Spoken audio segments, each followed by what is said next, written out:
I'm really excited to be having this conversation with folks I've worked with in the city of Stockton. In your booklets are more in-depth bios, so we're going to go pretty much right to the point, but by way of quick introduction. November 2016, I think we all remember where we were on that day, and for me it was bittersweet, bitter for reasons we don't have to talk about here, but sweet because Michael Tubbs was elected mayor in the city of Stockton, and at that point was the youngest mayor and the first African-American mayor in the city of Stockton. Before that, he was the youngest council member of District 6 and had gotten a graduate degree at Stanford, where I teach as well. So that's Mayor Tubbs.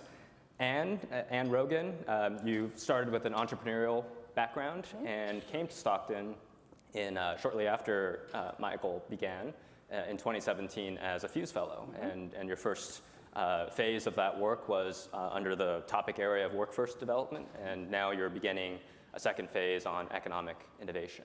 I'll just quickly note that there's an important fourth character that you'll get to know as well in this conversation, which is the city of Stockton, of course, which is the 13th largest city in the state of California, about a little over 300,000 right now, and is just about an hour south of here. And in 2012 was the largest city at that time to enter bankruptcy after the 2008 recession. And only in 2015, I think, exited bankruptcy. So we'll get to know these three characters throughout this conversation. So let me do a little bit of setup for the first question. It'll be for you, Ann, first, and then for Michael. So I teach at Stanford, and I primarily teach engineering students. And a lot of us, I think, in the room have a tech or kind of engineering background or field of work. And engineering students and engineering practitioners, we're really good at solving problems, but I would say we're not so good at deciding and identifying the right problems to solve. And I think that's a problem of the way academia is structured in silos, and to not have that broader systems approach to thinking about cities and neighborhoods. And I think in a chicken and egg way, that affects the way government tends to work in communities. So I'm always trying to find opportunities with students and with the communities I work with to not dive immediately into solving problems, but actually define the right problems to be solved and what are the right questions to be asking. And I think those qualities tend to be more about creativity and leadership and collaboration, and I think most importantly, some ethical reasoning as well. So I think to start with you, Ann, in your work in communities like Stockton, what are the right problems you think to be, or challenges or opportunities to be focusing on? Well, I think, I'm happy to be here, so thank you, Derek. So I come at this from a slight bias, and that is human capital is sort of the underlying factor between the challenges that a city has and the opportunities that a city has. So the degree to which a city is investing in its people is going to determine the outcomes 10, 15, 20, 30 years from now. The first thing that struck me when I got to Stockton was how much Stockton reminded me of an emerging economy. So I spent a bunch of time abroad working in sort of traditional development, and the first thing that struck me was sort of Stockton is sort of living two parallel tracks. It's living a very emerging economy reality in parts of the city, and it's living becoming a platform for entrepreneurship and innovation. So for me, it's figuring out how do you level the playing field so that the residents across the city have equal access to opportunity. And I think that links pretty well to the mayor's sort of opportunity agenda. But I think human capital was the first, and continues to be the question that I grapple with, is sort of how do you invest in the people so that when they graduate high school or they come back and they're trying to figure out ways to interact with their community, they have a way to do so. Great. Human capital, we tend to think of capital first as financial and maybe built capital in terms of real estate, and then maybe natural capital now, but human capital is not to be ignored and maybe should be the first to think about. So, Michael, what's your answer to the right problems to solve in Stockton? Well, first let me say I think mayors, you guys are lucky, for those of you that live in Sacramento, to have a mayor like Mayor Steinberg, who's very smart, very brainy, but so thoughtful and compassionate about the need to be a mayor for everyone. Homeless people, drug addicted people, formerly incarcerated people, middle class people, rich people. It's not often you find leaders that would speak like that so clearly, so you guys are lucky to have them. And I think to answer your question, the right problem to solve is what are the barriers that government can solve that prevent people from reaching their full potential? So just to expand on Ann's thoughts around human capital. It's like, what are the barriers to folks self-actualizing? And oftentimes they're ubiquitous, but sometimes they're very peculiar to different neighborhoods or different groups or different segments of society. So sometimes that means doing a little bit more for one part of a city that's been done a lot less to for many, many years than others. Sometimes it means taking a focus and making priorities, but it's really about using the levers of government and understanding that as a mayor of a city, I don't have all the answer or all the tools to solve all the issues. But the tools and the answers I do have, I'm responsible to use. And also there's convening power and bringing folks together to collectively think about, okay, how do we solve the challenges with education so that no matter where you live in the city or no matter how much your parents make, you'll get a world-class education? How do we talk about poverty? And how do we link services with policy? So it's a lot of more of an art than a science, but I really approach the job with thinking about how do we remove barriers, especially barriers that government and policy creates that inhibits people from reaching their full potential. Great. I want to dive a little bit more into that. So you're talking about removing barriers in government. I've thought about it, and I think many people, pretty much everyone would agree that your political tenure, first as a council member and now as a mayor, has been opening a window of opportunity for new ideas and systems change in the city and the community. And I think you're the kind of person to want to give credit to others, but I want to focus now on what is unique to you as a leader and where you got some of the insights for how do you become a good window opener of opportunity. Well, did any of that come, say, from university education or before or after that? Yeah, well, I think it's a combination of things. I think, number one, it's one thing to say the status quo is untenable, but a lot of people who are in positions of power, actually the status quo works very well for them. Mm-hmm. Their bills are paid, they live in nice houses, they drive nice cars, they get to go to interesting conferences, they have great conversations, they feel good, they're not causing harm to the world. But for me, the status quo is literally untenable. Like I get like anxiety thinking about just how unjust, how outcomes are just messed up for not just a few people, but for a lot of people. And I think a lot of that comes from before Stanford, it just comes from upbringing. I've grown up in poverty, having a father who's still incarcerated, a mother who had me as a teenager. A lot of these problems we talk about aren't just things I studied at Stanford, but they're things I lived. So I think it gives a special urgency and also a real empathy to understanding that sometimes dysfunctional behaviors aren't because of dysfunctional people, but because of dysfunctional practices and environments that folks have to live in. I think the second thing in terms of college, it really taught me that the role of a leader was to bring like smart people on it is more of a coach than a star player. Like your job is to bring all the smart people on the team, create the conditions and let them work and just push people to do their best work. And that's something I saw several times with social entrepreneurs and entrepreneurs I observed in school. And I think that's been a big help. And then the third thing I think is just listening, but listening deeply with empathy. So oftentimes people think listening means I heard what you said and I agree with you and I do everything that you'll say. But for me, listening means I heard what you said, and I have an understanding of the underlying issue or the underlying theme on which we can address. So I try to take a lot of time in listening and hearing from pain points or hearing sort of what's the meta conversation going on, and then how do we bring the tools of government, private sector philanthropy to bear to begin solving those problems, and also understanding that it's an iterative process, that there's not, for these complex issues, there's not one solution. There's a myriad of solutions, and it's our job to bring as many to bear to help as many folks as we can. Great. I like that you mentioned the idea of you playing as coach, but I think you're more than coach as well. Oftentimes I see you as like the marketer and almost the champion of the city itself. And just as an example, one of the big initiatives this past summer was convening a lot of Northern California grant makers to this incredible tour through Stockton to really immerse them in the community. They visited an elementary school, they visited a nonprofit organization, they visited a blighted corridor in a neighborhood I've been working in, and then there was a panel event that looked a little bit like this, and you had sort of the biggest names in West Coast philanthropy on the panel, and Dr. Bob Ross from the California Endowment Fund, he said exactly what everyone was thinking. He said, "Michael Tubbs, you're straight up hustling us," and so I guess you're a hustler too, but and that's I think true not just of hustling philanthropies, but also corporates, and really just changing the narrative of Stockton, not just for the outside, but also for community members who may have lost hope. So when it comes to changing mindsets and communicating a new narrative, what do you think are the underlying skill sets and mindsets that allow you to do that effectively? Well, number one, you have to believe it, right? Yep. Like it's hard to sell people on something if with all the hustle, if you don't actually believe it's true, like I truly believe that Stockton's best days are ahead. I truly believe that Stockton's a hidden asset. I truly believe that for the state of California to be great, communities like Stockton have to be great. And I think that authenticity of belief comes true. I think number two, you hustle to showcase, right? So if the hustle was just everyone come look at me, come to my office, sit with me, I think there'd be a different reaction than, hey, come to the city and I'll show you. You meet all my friends, all the cool people, all the cool organizations doing cool things, and understand that this is an ecosystem we're building of people doing. So I think it has to be about bigger than just a person, but a person can be a catalytic and kind of be the bridge to bring interest in.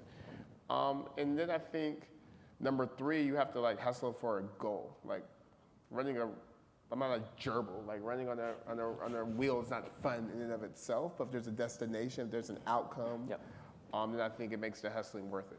Great. So, and I want to talk to you now about, so the truth is Michael Tubbs is opening the window of opportunity, but real change then is all the folks who walk through that. And I think that's true of you of me. I really started doing work teaching students to do projects in Stockton, and now as a nonprofit, and you as a Fuse Fellow.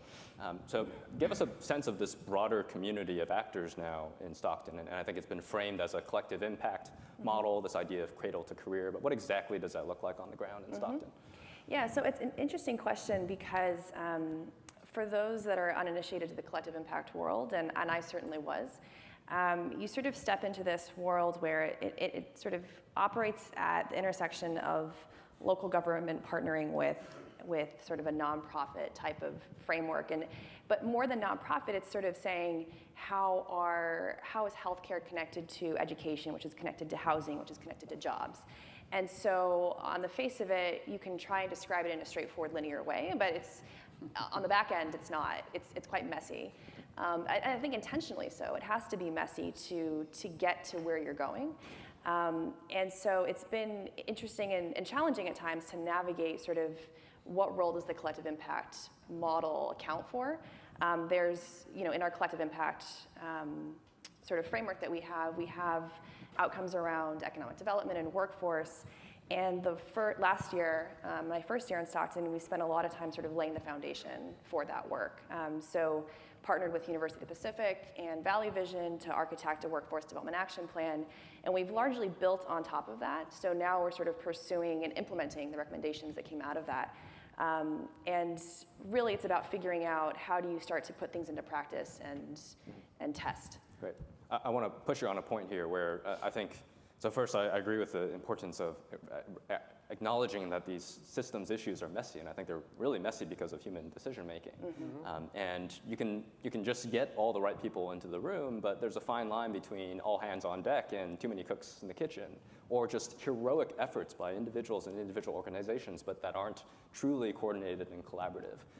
And one of the things I tell students is like the secret sauce of systems isn't like the structures, it's the feedback and the information flow that you put there that allows these entities to really collaborate. So is there something like that going on to really allow these different entities across different sectors to actually have a shared set of values and metrics and targets and pathways to get to those targets? Well, you're talking a lot about food and food analogies. So you mentioned secret sauce and you mentioned too many cooks in the kitchen. I didn't even realize maybe I'm looking forward to those restaurants. No, so I'll continue the analogy. So right, imagine that this is you all are chefs or you're all cooks, right? And by definition, there are too many cooks in the kitchen. You cannot have this amount of people cooking their own meals and sort of serving others. And so by definition of collective impact, there kind of have to be too many cooks in the kitchen, right? You can't take people out of the kitchen. But you have to make sure that there's an organized structure in the kitchen where there's a sous chef that's sort of guiding each one along and saying, you're cooking something over here, you're cooking something over here, how do those things connect? And to make sure that you're sharing recipes. So yes, it has to, I think there by definition are too many there, but there has to be a structured way to sort of to create feedback loops. Great. I think that was just a nice way to call me Gordon Ramsay. I was thinking more you're like the Great British Bake Off. It's actually a really loving environment. No, it's like Hell's Kitchen sometimes. So now we got about 5 minutes left, and this might be an oxymoron, but I want to do a little bit of lightning in the weeds of really cool policy program innovation. So maybe starting with you, Michael Tubbs. I think a lot of people want to hear about the Stockton Economic Empowerment Demonstration. It's been called a Universal Guaranteed Income Experiment, and of course it's still very early stages, but can you speak to any choices that have been made in the design and preparation for that you think are critical to the success of this experiment and the possibility for it to be scaled and for others to learn from it as well? And the lightning answer? Okay, no, I'll do this. So essentially, starting in February, about 100 families will be given $500 a month for 18 months to illustrate the efficacy of something called a guaranteed income, which sounds like a new idea, but it's actually as old as the union. Thomas Paine was talking about this in the Great Revolution. Dr. King was talking about this his whole civil rights career. The great socialist Milton Friedman talked about this in his work on negative income tax credit. The great socialist Donald Rumsfeld and others were working on this for President Nixon in the late 60s. So it's an idea that's had support on both sides of the tough crowd. Those are funny jokes on both sides. I was laughing silently. Of the political aisle. Number two, we started, because the idea was so new and so nascent, we started with the community advisory board of just a bunch of cooks to talk about not whether we're going to do it or not. So we started the conversation like, we're going to do it. Let's figure out how to do it in a way that respects the community and kind of gets to answers we want to get and not just what the research partners want. Right. And to that end, we've settled on 3 questions we want to answer. Understanding we can't answer every question, but we can answer some. The first one being, what's the money spent on, right? The second one being, what's the impact on indicators like health and sense of well-being? And number 3, what's the impact on sense of our feelings of community or worthiness or being part of this idea of a commons? So we have partners from University of Pennsylvania, University of Tennessee that are carrying out that research. The second big decision was how do we distribute the $500 in a way that's as equitable and fair as possible, but also is one that I don't get blamed for picking winners and losers. So what we decided to do was to look at everyone who lives in a census tract that's at or below the city's median of $46,000, which is 70% of census tracts in the cities and spread throughout the cities, have a chance to qualify. And a very smart algorithm will send letters out actually in a couple weeks, or this week allegedly, but maybe a couple weeks, to 1,000 households. And from there, the treatment group or the folks receiving the benefit and those who may not receive the benefit but want to still be part of the study will be selected. So I'm not sure if I answered your question, but that's the whole process. And for more information, people can go to stocktondemonstration.org, and that has like an 18-page policy paper that talks about everything and written by really smart people. Great. And you want to say a little bit about opportunity zones? Mayor Steinberg mentioned it, and there's a lot of them in Stockton. So how are you thinking about how to leverage those most effectively? There are 19 for those who are counting. So broadly, what we're thinking about is we're obviously real estate and housing are driving a lot of the conversation here, and so we're sort of thinking about how do we invest not only in places but also in our people, which is essentially code for how do we invest in workforce and how do we use opportunities and investments to invest in workforce but also in businesses. And so we're at the very early stages of thinking about what it would look like to create opportunity zone eligible investments into our workforce that are privately funded that could potentially generate an ROI in the future. So that's something that I'm pretty excited about. Yeah. And I think if we can test that in a small way in Stockton, that we could sort of hopefully add to that conversation on what you invest in. Right, and that will take some policy definition rethinking or just refinement, and maybe you can hustle Congress for that a little bit. Well, we actually won the House. I might be able to. Okay. I think you'll do a good job there. I might actually, there's a chance. I think we only have time for one more question. So just, I've been really curious. I've heard recently, Mayor Tubbs, that you're also, in addition to being mayor, you've been invited to join Gavin Newsom's transition team, and Mayor Steinberg is part of that as well. So thinking about this idea of collective impact and window of opportunity and expanding it just from the city of Stockton to really the whole state, are there any unique roles you think you'll play in that transition team? I'm going to keep doing what I've been doing. So I'm going to be very Stockton focused because I think what's good for Stockton is good for everyone. So we're going to talk about things like child poverty. We're going to talk about, I've been adding about child poverty, housing, protecting Stockton's Delta, the need for higher education access in the Central Valley, particularly in Stockton, and on the need of aligning our state tax code with some of the opportunity zone incentives so we could get more investment in California. But I think for me, the premise is if you do what's good for the least of these or an area that has more challenges, then by definition is going to help the whole state. There's so much more I'd love to chat about, and Ann and I will be at a lunch table later today. But thank you. Let me say one more Yes, thing. please. Because he's the moderator, he can't brag, but Derek is literally one of the smartest people I've ever met. I remember, no, literally, I remember hearing him speak at a TEDx Stanford in Turn the mic down. 2013, and I said I need him to work in Stockton. He's been with us for the last 4 years, but if you need anything, especially around city design process and free students to work, Derek's your guy. Thank you very much, Michael, Ann.